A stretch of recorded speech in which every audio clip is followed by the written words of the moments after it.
പുതിയൊരു വീഡിയോയിലേക്ക് എല്ലാവർക്കും ഒരിക്കൽ കൂടി സ്വാഗതം. അപ്പോൾ ഇന്നത്തെ വീഡിയോ ഇന്നലെ ഞാനിട്ട വീഡിയോയുടെ കണ്ടിന്യൂഷനാണ്, തുടർച്ചയാണ്. കാരണം എന്താണെന്ന് വെച്ചാൽ ഇന്നലെ നമ്മൾ ആ ഒരു ഓർഫനേജുമായി ബന്ധപ്പെട്ടിട്ടുള്ള കുറച്ച് കാര്യങ്ങളാണ് ചർച്ച ചെയ്തിട്ടുണ്ടായിരുന്നത് അല്ലേ.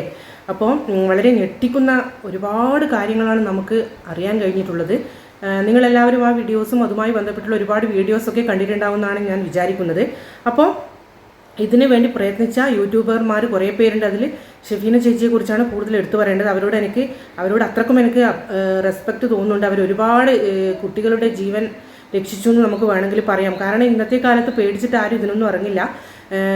പേടി തന്നെയാണ് അല്ലേ, എല്ലാവർക്കും പേടിയാണ്. ഇതുപോലെയുള്ള വലിയ വലിയ സ്ഥാപനങ്ങളൊക്കെ നടത്തുന്നവരുമായിട്ട് ഏറ്റുമുട്ടാൻ എല്ലാവർക്കും പേടി തന്നെയാണ്. എല്ലാവർക്കും സ്വന്തം ജീവനും അതുപോലെ തന്നെ ബാക്കി കാര്യങ്ങളിലൊക്കെ പേടിയുണ്ടാവും. കാരണം ഇതുപോലെ ഓർഫനേജൊക്കെ നടത്തുന്നവർ ഒരുപാട് ബന്ധങ്ങളും ഒരുപാട് കൂട്ടൊക്കെ ഉള്ള ആൾക്കാരായിരിക്കും. അവരോടൊന്നും എതിരിടാൻ നമ്മളെപ്പോലെയുള്ള പാവങ്ങൾക്കൊന്നും കഴിയില്ല.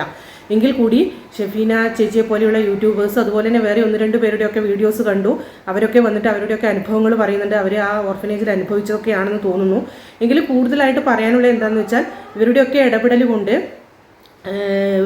കൊണ്ട് സംഭവിച്ചിരിക്കുന്നത് എന്താണെന്ന് വെച്ചാൽ ഈ കുട്ടികളെ 22ഓളം കുട്ടികളുണ്ട് അവിടെ എന്നാണ് അറിയാൻ കഴിഞ്ഞത്.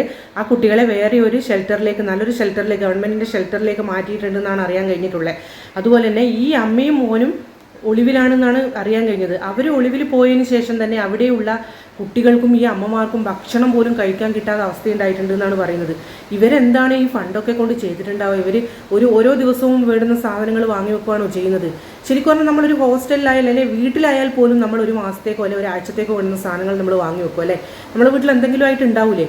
അപ്പോൾ അവിടെ അവർക്ക് ഒന്നും കഴിക്കാനുണ്ടായിരുന്നില്ല. ഇവർ ഒളിവിൽ പോയല്ലോ. അപ്പോൾ പിന്നെ ഇവർ സാധനം വാങ്ങിക്കാതെ അവിടെ കൊണ്ടു കൊടുക്കാനൊന്നും ആളൊന്നുമില്ലല്ലോ.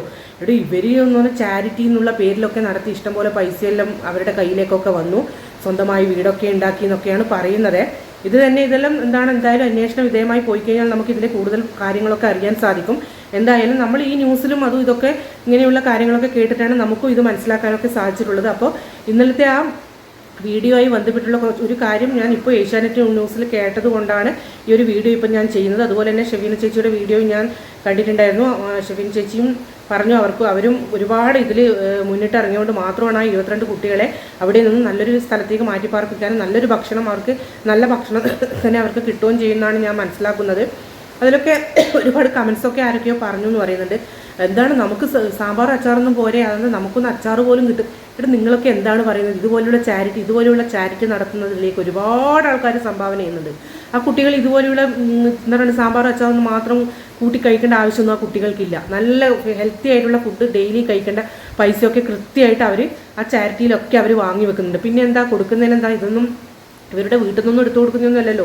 അപ്പോൾ ആ പൈസയും ഫണ്ടൊക്കെ എങ്ങോട്ട് പോയി എന്നൊക്കെയുള്ള അന്വേഷണമൊക്കെ നടത്തേണ്ടതായിട്ടുണ്ട്. എന്ത് തന്നെ ആയാലും ഇതൊക്കെ തെളിഞ്ഞു കഴിഞ്ഞാൽ വലിയൊരു പ്രശ്നമാണ് ആ ടീമിനെ കാത്തിരിക്കുന്നത്. കാരണം അവരുടെ ഈ അനാഥാലയത്തിൻ്റെ അവരുടെ ലൈസൻസൊക്കെ റദ്ദാക്കുന്നൊക്കെയാണ് പറയുന്നത്. എന്തിനാ ഇതുപോലെ പലരുടെയും കണ്ണിൽ പൊടിയിട്ട് ഇങ്ങനെയൊക്കെ ചെയ്യാതിരിക്കുന്നത്? എത്ര ആൾക്കാരുടെ ശാപമാണോ തലയിൽ വന്ന് വീഴുന്നത്? എന്തിനാണ് പാവങ്ങളോടൊക്കെ ഇങ്ങനെ ക്രൂരത? നിങ്ങളൊന്ന് ആലോചിച്ച് നോക്കണം. അനാഥാലയത്തിലൊക്കെ വന്ന് താമസിക്കുന്നവർ അത്രയും കഴിവില്ലാത്തവരും അത്രയും ആരും നോക്കാനില്ലാത്തവരൊക്കെ ആയിരിക്കും. അങ്ങനെയുള്ള അശരണരും നിരാലംബരുമായിട്ടുള്ള ആൾക്കാരെ ഇങ്ങനെ പിഴിയാന്ന് പറഞ്ഞു കഴിഞ്ഞാൽ നിങ്ങളൊക്കെ ഒരു മനുഷ്യരാണോ? ചോദിക്കേണ്ടിയിരിക്കുന്നു. നിങ്ങളൊക്കെ ഒരു മനുഷ്യരാണോ? അപ്പോൾ നിങ്ങൾ വിചാരിക്കുന്നുണ്ടാവും, എന്താ നിങ്ങൾക്കൊക്കെ വന്നിട്ട് ഇതുപോലെയൊക്കെ ചെയ്യാൻ തോന്നിയില്ലല്ലോ.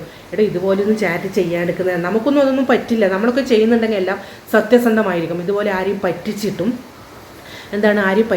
അതുപോലെ തന്നെ ഓസിനും മറ്റുള്ളവരെ രക്തൂറ്റ കുടിച്ചിട്ടൊന്നും നമ്മൾ പൈസയും ഉണ്ടാക്കിയിട്ടുമില്ല, നമ്മൾ കഴിച്ചിട്ടുമില്ല. നല്ലോണം അധ്വാനിച്ചിട്ട് തന്നെയാണ്. നിങ്ങൾക്ക് എന്താ വേർപ്പിൻ്റെ അസുഖം ഉണ്ടോ? നമുക്ക് എല്ലാവർക്കും അമ്മയ്ക്കും മോനും ഒക്കെ വേർപ്പിൻ്റെ ഒക്കെ അസുഖമുണ്ടോ? അധ്വാനിച്ച് ജീവിച്ചൂടെ? ഇതൊക്കെ ചെയ്തിട്ട് ഒരു ഉളുപ്പും ഇല്ലാതെ സോഷ്യൽ മീഡിയയുടെ മുന്നിൽ വന്ന് ചിരിക്കുന്നുണ്ടല്ലോ. എന്ത് തന്നെയായാലും കുറേ യൂട്യൂബേഴ്സ് റിയാക്ഷൻ വീഡിയോ ആയിട്ട് രംഗത്ത് ഇറങ്ങിയിട്ടുണ്ട്.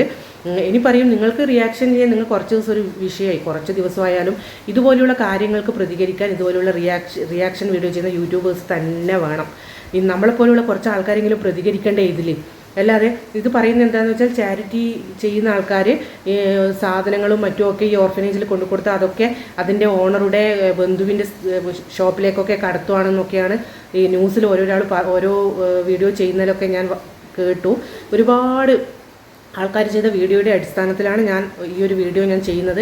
എൻ്റെ പ്രിയപ്പെട്ടവരെ, നിങ്ങളെല്ലാവരും ഇതുപോലെയുള്ള അനാസ്ഥ എവിടെ കണ്ടു കഴിഞ്ഞാലും പ്രതികരിക്കണം. പിന്നെ പേടി കൊണ്ടാണ് ആരും പ്രതികരിക്കാത്തത്, നമ്മളെപ്പോലെയുള്ളവരായാലും പേടി. കാരണം നമ്മുടെ നിലനിൽപ്പും നമ്മുടെ പലതും നമുക്ക് ആലോചിക്കേണ്ടതായിട്ടുണ്ടല്ലേ. ഇതുപോലെയുള്ള ആൾക്കാർക്കൊന്നും തന്നെ നഷ്ടപ്പെടാനില്ല. അവർക്ക് എന്താണ് ഇതൊന്നും അവർ പറയുന്നുണ്ട്. അതുപോലെ തന്നെ ഓൾഡ് ഏജ് ഹോമിൻ്റെ കാര്യം പറയുന്നുണ്ട്. അവിടുന്ന് 2 പേര് മരിച്ചുപോയതുമായി ബന്ധപ്പെട്ടുള്ള പലതും പുറത്തേക്ക് വരാനുണ്ട് എന്നൊക്കെയാണ് പറയുന്നത്. എന്ത് തന്നെയായാലും ഇതിൻ്റെ ഒരു സത്യാവസ്ഥ പുറത്തേക്ക് വരണമെന്നാണ് പറയാനുള്ള. മനുഷ്യന്മാരെ ഇതുപോലെ ചെയ്യുന്നത് മനുഷ്യന്മാരെ തന്നെയാണല്ലോ. എങ്ങനെ വെളുക്ക് ചിരിച്ചിട്ട് ഇങ്ങനെ ഇവർക്കൊക്കെ നിൽക്കാൻ പറ്റുന്നു? സ്വന്തം സുഖം നോക്കിയിട്ട് ഇവരൊക്കെ എങ്ങനെ ഇങ്ങനെ നിൽക്കുന്നു? എന്ത് തന്നെയായാലും ഒരു പെൺകുഞ്ഞ്, ഒരു കൊച്ചു കുഞ്ഞാണ് ഇപ്പോൾ അവരുടെ കുടുംബത്തിലുണ്ടായിട്ടുള്ളത്. ആ കുഞ്ഞിൻ്റെ ഒരു കഷ്ടകാലം എന്നാണ് ഞാനിപ്പോൾ വിചാരിക്കുന്നത്. പാവം കുഞ്ഞ്, നമുക്ക് പറയാൻ വേണ്ടി പറ്റുള്ളൂ. എന്തായാലും ഒളിവിൽ പോയ അമ്മയും മോനും ഒരു ദിവസം പുറത്തേക്ക് വരേണ്ടി വരും. കാര്യങ്ങൾക്കൊക്കെ ഒരു തീരുമാനം ആക്കേണ്ടി വരും എന്നാണ് എനിക്ക് പ്രത്യേകിച്ച് പറയാനുള്ളത്. ഇതെന്ന് പറഞ്ഞാൽ അവരായിട്ട് വരുത്തി വെച്ച് തന്നെയാണ്. അവർ എത്ര നല്ല രീതിയിൽ പോകായിരുന്നു. ആദ്യം അവരോടൊക്കെ നല്ലൊരു സ്നേഹം തന്നെയാണ് തോന്നിയിരുന്നത്. ഇത്രയും പാവങ്ങളെ സംരക്ഷിക്കുന്ന ഒരു അമ്മയാണല്ലോ എന്നൊക്കെ വിചാരിച്ചിട്ട് അവരോടൊരു സ്നേഹമൊക്കെ തോന്നിയിരുന്നു. പക്ഷേ ഒറ്റ മിനിറ്റ് കൊണ്ടാണ് എല്ലാം തകർന്നടിഞ്ഞത്. ദൈവം എന്ന് പറയുന്ന ആൾ വലിയവനാണ്. അദ്ദേഹം മേലെ നിന്ന് തീരുമാനിക്കുന്ന പോലെ കാര്യങ്ങളൊക്കെ നടക്കും എന്നുള്ളതിന് ഉത്തമ ഉദാഹരണമാണ് ഇപ്പോൾ ഈ കാണുന്ന ഇവരുടെ ഈ പതനം നമുക്ക് വേണമെങ്കിൽ പറയാം. എന്ത് തന്നെയായാലും പാവപ്പെട്ട ആ കുട്ടികളും അവിടെയുള്ള ആ ഓൾഡ് ഏജ് ഹോമിൽ കഴിയുന്നവരും ഒക്കെ ഇനിയെങ്കിലും അവർ ശ്വാസം വിട്ട് നല്ല രീതിയിലുള്ള ഭക്ഷണമൊക്കെ കഴിച്ച് അവർ നല്ല രീതിയിൽ ജീവിക്കട്ടെ എന്ന് മാത്രമാണ് എനിക്ക് ആശംസിക്കാനുള്ളത്. എന്ത് തന്നെയായാലും ഇതിൽ അധികാരപ്പെട്ടവർ മുഖ്യമന്ത്രിയുടെ ശ്രദ്ധയിൽ ഇതൊന്ന് പെടുത്തിയാൽ കൊള്ളാമെന്നാണ് എനിക്ക് പ്രത്യേകിച്ച് പറയാനുള്ളത്. എങ്കിൽ അവർക്ക് കുറച്ചുകൂടി നല്ല കെയർ തന്നെ കിട്ടുന്നതായിരിക്കും. എന്തായാലും ഷെവീന ചേച്ചിയെ പോലുള്ള യൂട്യൂബർമാർ ഇതിന് രംഗത്ത് എത്തിയിട്ടുണ്ട്. അവർക്കും ഈ പറയുന്നത് പോലെ ഇങ്ങനെ വീഡിയോസ് ചെയ്തിട്ടാണ് കൂടുതൽ സഹായിക്കാനും പറ്റും. അവർ ശരിക്കും നേരിട്ട് ഇറങ്ങിപ്പോയാൽ അവർക്ക് ഒരുപാട് ഭീഷണിയൊക്കെ ഉണ്ടാവും അല്ലേ. എന്താണെന്ന് വെച്ചാൽ ഇതുപോലെ ഇങ്ങനെ ഇറങ്ങുന്ന ആൾക്കാരെ ഭീഷണിപ്പെടുത്താൻ വേണ്ടി ഇതുപോലുള്ള കുറച്ച് കൂട്ടങ്ങൾ നിൽക്കുന്നുണ്ട്. അത് സൈബർ അറ്റാക്ക് ആയാലും ഇതുപോലെ തന്നെ ഫിസിക്കലി ആയാലും ഒക്കെ ചെയ്യാൻ ഉള്ള ആൾക്കാർ ഇവിടെ ഇഷ്ടം പോലെ ഉണ്ട്. അത് മനസ്സിലാക്കിയിട്ടാണ് ആരും നേരിട്ടിട്ട് ഒന്നും ചെയ്യാൻ പോകാത്തത്. നമുക്കൊക്കെ ഇതുപോലെ യൂട്യൂബിൽ ഇതുപോലെ വീഡിയോസ് ചെയ്തിട്ട് മാത്രമേ ഇതിനോട് പ്രതികരിക്കാൻ നമുക്ക് പറ്റുകയുള്ളൂ. എന്ത് തന്നെ ആയാലും ഇതിൻ്റെ സത്യാവസ്ഥയെല്ലാം പുറത്ത് വരണമെന്ന് മാത്രമാണ് എനിക്ക് എന്നെ പോലെയുള്ള യൂട്യൂബേഴ്സിന് പറയാനുള്ളത്. അപ്പോൾ ഇവിടെ തൽക്കാലം ഞാൻ നിർത്തുന്നു. ആ ന്യൂസ് കണ്ടുകൊണ്ട് മാത്രമാണ് ഞാൻ ഇപ്പോൾ ഇങ്ങനൊരു വീഡിയോ ചെയ്തത്. എന്തിനായാലും തൽക്കാലം ആ ന്യൂസ് ഞാൻ നിങ്ങളെ ഒന്നിപ്പോൾ കാണിക്കാം. നിങ്ങളെല്ലാവരും കണ്ടിട്ടുണ്ടാവുമെന്ന് ഞാൻ വിചാരിക്കുന്നു. അതിനുശേഷം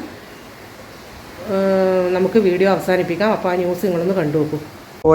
അവിടുത്തെ ഈ നടത്തിപ്പുകാരുമായി ബന്ധപ്പെട്ട അടുപ്പമുള്ള ഒരാൾ അല്ലെങ്കിൽ അവരുടെ ബന്ധു അവരാണ് ഈ പെൺകുട്ടിയെ വിവാഹം കഴിച്ചത്. വിവാഹം ഒക്ടോബറിലായിരുന്നു പെൺകുട്ടിയുടേത്. ആ പെൺകുട്ടി ആ അനാഥാലയത്തിൽ അന്തേവാസിയായിരുന്നു. പക്ഷേ അതിനുശേഷം പിന്നീട് വിവാഹമൊക്കെ കഴിഞ്ഞ മാസം ആദ്യം ഈ കുട്ടി പ്രസവിച്ചു. അതിൽ ചില പരാതികളൊക്കെയും CWCക്കൊക്കെ കിട്ടിയിരുന്നു. ആ പരാതി അന്വേഷിച്ച് CWC ഡോക്ടറുടെ മൊഴിയടക്കം എടുത്ത ശേഷമാണ് അവർ നിഗമനത്തിലേക്ക് എത്തിയത്. അതായത് ഈ പെൺകുട്ടി പ്രസവിച്ചത് അല്ലെങ്കിൽ ഈ ഗർഭിണിയാകുന്നത് പ്രായപൂർത്തി ആകുന്നതിന് മുൻപ് എന്നൊരു നിഗമനത്തിലേക്ക് എത്തിയത്. അപ്പോൾ അങ്ങനെ വന്നപ്പോൾ അവരുടെ പരാതി വന്നു. അപ്പോൾ വിവാഹം കഴിച്ചത് പക്ഷേ 18 ശേഷമാണെങ്കിൽ പോലും ഗർഭിണിയായത് പ്രായപൂർത്തിയാകുന്നതിന് മുൻപ് എന്നുള്ള ഒരു ഡോക്ടറുടെ മൊഴിയടക്കം വന്നു. അതനുസരിച്ചായിരുന്നു അടൂർ പോലീസ് ഒരു FIR രജിസ്റ്റർ ചെയ്തത്. പോക്സോ കേസിൽ ആരെയും പ്രതി ചേർത്തിട്ടില്ല, ഇപ്പോഴും പ്രതി ചേർത്തിട്ടില്ല. പക്ഷേ ഈ പരാതിന്മേൽ ഒരു പോക്സോ കേസ് എടുത്തിരുന്നു. ആ തുടർ നടപടി മുന്നോട്ട് പോവുകയാണ്. അപ്പോഴാണ് CWCയുടെ അടുത്ത റിപ്പോർട്ട് എത്തിയത്. ആ റിപ്പോർട്ട് കൂടി പരിഗണിച്ചാണ് ഈ അനാഥാലയത്തിൽ ആദ്യ നടപടി എന്ന രീതിയിൽ അവിടെ ഇപ്പോൾ അന്തേവാസികളായ പെൺകുട്ടികളെ മറ്റൊരു കേന്ദ്രത്തിലേക്ക് മാറ്റുക. കാരണം ഇങ്ങനെ ഒരു ആക്ഷേപം വരികയും ഒരു പോക്സോ കേസ് രജിസ്റ്റർ ചെയ്യുകയും ചെയ്തെങ്കിൽ മറ്റു ഉള്ള ആളുകളുടെ സുരക്ഷിതത്വം കൂടി CWCക്ക് കാണേണ്ടതുണ്ട്. അതുകൊണ്ട് അവരുടെ ആ സുരക്ഷ കൂടി പരിഗണിച്ച് തൽക്കാലത്തേക്ക് ഇവരെ മറ്റൊരു CWC തന്നെ സംരക്ഷണ കേന്ദ്രത്തിലേക്ക് മാറ്റാനാണ് തീരുമാനമായിരിക്കുന്നത്. മാത്രമല്ല ഈ പോക്സോ കേസിൽ പോലീസ് അന്വേഷണം തുടങ്ങിയിട്ടേ ഉള്ളൂ. ആരെങ്കിലും പ്രതി ചേർത്ത് ഇതിൽ ശക്തമായ നടപടിയിലേക്ക് പോവുകയാണ് എങ്കിൽ ഈ കേന്ദ്രത്തിൻ്റെ അംഗീകാരം ഉൾപ്പെടെ റദ്ദാക്കുമെന്നാണ് നമുക്ക് ലഭിക്കുന്ന വിവരം. എന്തായാലും നിലവിൽ ഇപ്പോൾ ആ അനാഥാലയത്തിലുള്ള മറ്റു കുട്ടികളെയും ഈ കേസ് വന്ന പശ്ചാത്തലത്തിൽ സുരക്ഷിതമായി തന്നെ CWCയുടെ സംരക്ഷണയിലേക്ക് മാറ്റാനാണ് ഇപ്പോൾ തീരുമാനിച്ചിരിക്കുന്നത്.